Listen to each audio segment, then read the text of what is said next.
சேலத்துல இப்ப நான் சொல்ல போற 5 இடத்துல நீங்க இன்வெஸ்ட் பண்ணீங்கன்னா 5 to 10 இயர்ஸ்ல நீங்க மிகப்பெரிய ரிட்டர்ன்ஸ் பார்க்கலாம். சேலம் இப்போ டயர் 2 இல்லைங்க, டயர் 1 மாறப்போகுது. கவர்மெண்ட்டும் பிரைவேட்டும் இன்னைக்கு இங்க நிறைய ப்ராஜெக்ட்ஸ் போட்டிருக்காங்க. நம்பர் 1 கோரிமேடு. இந்த ஏரியா ஒரு பிரீமியம் பிக். சென்னையில போயஸ் கார்டன், அண்ணா நகர் மாதிரி நிறைய மரங்கள் சூழ்ந்த ஒரு அமைதியான இடம். கிளீன் என்வாயர்மெண்ட், சேஃப்டியாவும் இருக்கணும், சாலிடான ரிட்டர்ன்ஸ் பார்க்கணும்னா best choice Gorimedu. Number 2 Seelanaicken பட்டி. வணிக நிறுவனங்கள் நிறைஞ்சிருக்கிற இந்த ஏரியாவை ஒரு கமர்ஷியல் கிங்னே சொல்லலாம்.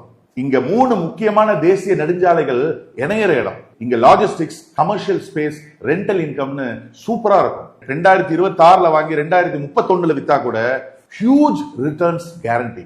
மூணாவதா நம்ம பார்க்க போறது ஓமலூர் ஏர்போர்ட் ஏரியா. இந்த இடத்த ஒரு ஃபியூச்சர் ஹப்னே சொல்லலாம். ஏன்னா இங்க ஏர்போர்ட் எக்ஸ்டென்ஷன், ஐடி ப்ராஜெக்ட்ஸ்னு நிறைய வந்துட்டு இருக்கு. எவ்வளவு சீக்கிரம் வாங்குறீங்களோ அவ்வளவுக்கு அவ்வளவு நல்லது. 4வது ஆத்தூர், சேட்டலைட் சிட்டின்னு சொல்லுவாங்க. இண்டிபெண்டன்டாவே அதோடைய ஓன் இன்ஃப்ராஸ்ட்ரக்சரை வச்சு க்ரோ ஆகிற இடம். அடுத்த 5 வருஷத்துல வேற லெவல்ல மாற போற ஏரியா ஆத்தூர். 5வது கொண்டலாம்பட்டி. இந்த இடத்துக்கு லாஜிஸ்டிக்ஸ் பவர் ஹவுஸ்னு சொல்லுவாங்க.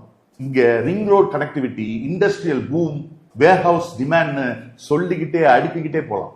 கமர்ஷியல் இன்வெஸ்ட்மெண்ட்ஸ்க்கு ஏத்த இடம், ரெண்டல் இன்கமும் பியூட்டிஃபுல்லா இருக்கு. இந்த 5 இடங்கள் தாங்க சேலத்துல இன்னைக்கு ரியல் கேம் சேஞ்சிங் ஏரியாஸ்.